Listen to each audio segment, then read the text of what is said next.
ಒಂದು ರಸ್ತೆ ಅಪಘಾತ ನಡೆದಿರೋದ್ರ ಡೀಟೇಲ್ಸ್ ಲಭ್ಯ ಆಗ್ತಾ ಇದೆ. ಎಲ್ಲಿ ಹೇಗೆ ಅನ್ನೋದರ ಡೀಟೇಲ್ಸ್ ಈಗ ಬಂತು ನೋಡಿ. ಬೆಂಗಳೂರಿನಲ್ಲಿ ಡಿವೈಡರ್ಗೆ ಡಿಕ್ಕಿ ಹೊಡೆದಂತಹ ಟಿಪ್ಪರ್ ಲಾರಿ, ಕಾಂಕ್ರೀಟ್ ಮಿಕ್ಸರ್ ಲಾರಿಗೆ ಟಿಪ್ಪರ್ ಡಿಕ್ಕಿ ಆಗಿದೆ. ಯಶವಂತಪುರದ ಮುಖ್ಯ ರಸ್ತೆಯಲ್ಲೇ ಈ ಘಟನೆ ನಡೆದಿದೆ.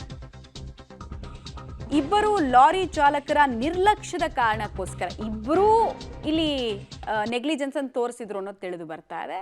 ಒಂದು ಡಿವೈಡರ್ಗೆ ಡಿಕ್ಕಿ ಹೊಡೆದಿದೆ. ಡಿವೈಡರ್ಗೆ ಡಿಕ್ಕಿಯಾಗಿ ಈ ಕಡೆ ಬಂದು ಲಾರಿ ಡಿಕ್ಕಿ ಆಗಿರುವಂತಹ ಸಂದರ್ಭ. ಪ್ರಾಣಾಪಾಯ ಏನೂ ಸಂಭವಿಸಿಲ್ಲ. ಬಟ್ ಇದು ಇಬ್ಬರದು ಕೂಡ ನಿರ್ಲಕ್ಷ್ಯತನ ಇದೆ ಅನ್ನೋದು ಗೊತ್ತಾಗ್ತಾ ಇದೆ. ಈಗ ಅಪಘಾತಕ್ಕೊಳಗಾಗಿರುವಂತಹ ಗಾಡಿಗಳನ್ನು ತೆರವು ಮಾಡಿ ಸುಗಮ ಸಂಚಾರಕ್ಕೆ ಅನುವು ಮಾಡಿಕೊಡ್ಬೇಕು. ವೀಕೆಂಡ್ ಆಗಿರೋದ್ರಿಂದ ಬೆಳ್ಳಂಬೆಳಗ್ಗೆ ಟ್ರಾಫಿಕ್ಗಳು ಇಲ್ಲ. ಬಟ್ ನೋಡಿ, ಅಚಾತುರ್ಯ ಅನ್ನೋದು ಎಷ್ಟು ದೊಡ್ಡ ಮಟ್ಟದಲ್ಲಿ ಕಂಡು ಬಂದಿದೆ.